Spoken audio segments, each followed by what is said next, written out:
Rauno, sa oled TTÜ kosmosevaldkonna juht. Kas sa räägiksid natukene, kuhu see programm tänaseks on jõudnud ja mis on satelliidi missioon?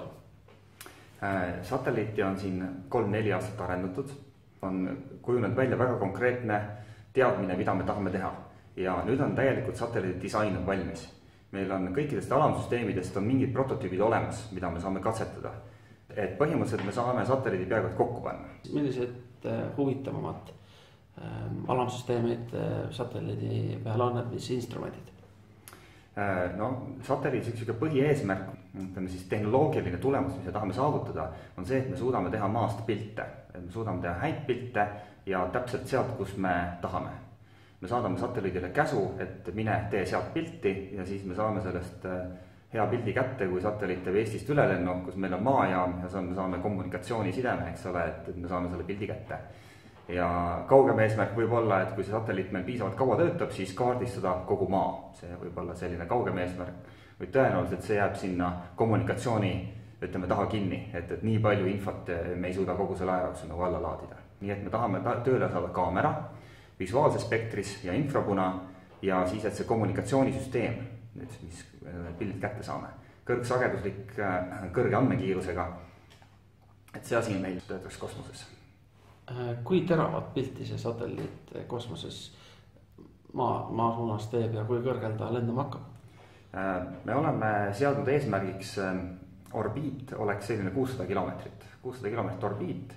Täpselt veel ei tea, kuhu need suured raketid lähevad sel hetkel, aga selliselt kõrguselt siis me tahame saavutada polaarset orbiiti, et on maakera ja satelliit käib üle pooluste sellisel orbiidil. Ja sellisel viisil põhimõtteliselt me saame selle satelliidi orbiidiga katta kogu maakera. Me saame maakera kõikidest punktidest mingil hetkel teha pilti. Aga kui teravaid objekte või kui suuri objekte nüüd pildi pealt saab hiljem eristada?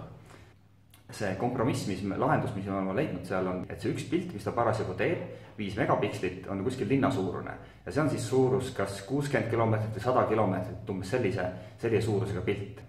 Ja see tähendab siis pikslites, et üks piksel katab ära, üks piksel on maja suur, on 30 meetrit, 50 meetrit sellise suurusega. Saab kaardistada väga hästi, maastik, ilmastik jääb peale. Me näeme näiteks metsad, kas on tehtud lageraiet, kus on millised taimed kasvavad, kuidas on rohumaade niitmisega, mered, värvid, eks ole, täpselt millised jääolud on, et kõik selliseid asju saab nagu monitoorida meie satelliidilt. Et kuidas teil see satelliidi katsetamine praeguseks on toimunud ja mis plaanid selles valdkonnas edasi on? Satelliidi katsetamine on praegu alamsüsteemide tasemel. Et näiteks kui me tahame kaamerat katsetada, siis üks viis on see viia võimalikult kõrgele. Viia satelliidi teatud sensorid ja ka kaamera, viia õhupalliga stratosfääri. Tüüpiliselt 30 kilomeetri kõrgusele. See on siis 2-3 korda kõrgemal kui on tavaline lennuliiklus. Et sellest nii palju kõrgemale ja sealt juba pilt on selline, et taevas on must, päike paistab palju eredamalt, meil ei ole pea kohal helesinist atmosfääri, et sellises tingimustes oleme. Ja õhutihedus on hästi madal, et me oleme seal kuskil 1/50 on õhutihedust. Kuidas see projekti ajagraafikus on? Ajagraafik on meil nüüd selline, et me oleme võtnud ambitsioonika eesmärgi järgmise aasta oktoobriks saada satelliit täiesti valmis, et me saame selle üle anda siis lennutuspartnerile. Mis see satelliidi nimeks tuleb ja kui pikalt satelliit peaks lendama? Satelliidi nimi on TTÜ-100. Füüsiliselt see orbiit tähendab sellisel kõrgusel seal 500-600 kilomeetrit ja sellised satelliidid lendavad paarkümmend aastat. Aga kui kaua tema missioon kestab, kaua ta meil nagu elektroonselt töötab ja kaua me temaga sidet saame pidada, see on kas 1 või 2 aastat sellises suurusjärgus.